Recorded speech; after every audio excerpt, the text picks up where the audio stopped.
I'm Ryan Sturgell and giving my speech on welfare. One of the main problems with today's economy are all the leeches that live in America. Welfare is getting ridiculous. They give it to almost anyone. Welfare was started as a helping hand to those in need of necessities. Since some of these people are drug users, then obviously they don't need the government's help if they can afford to buy drugs. So I think the government should institute a policy saying you have to take a drug test in order to receive welfare benefits.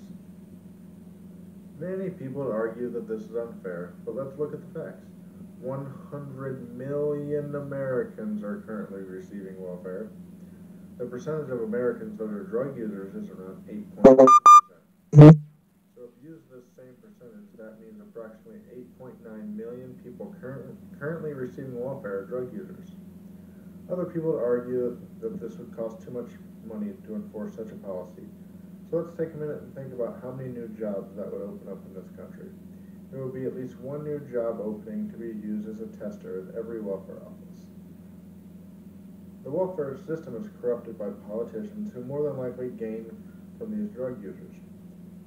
On July 1st, 2011, Florida's Governor Rick Scott signed the Welfare Drug Screen Measure.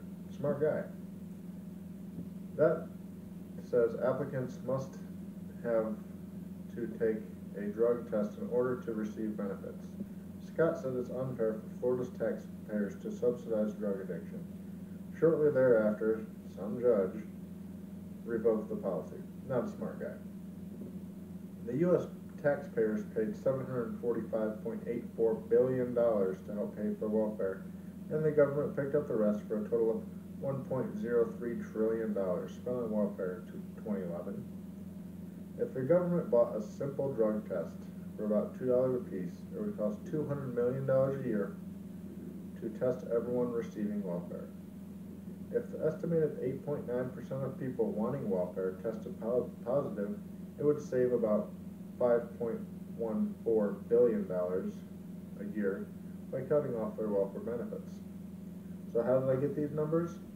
Well, I did the math. If a family receives about $900 a month for welfare, and a single person receives about $300 a month, let's say the average is $600 a month.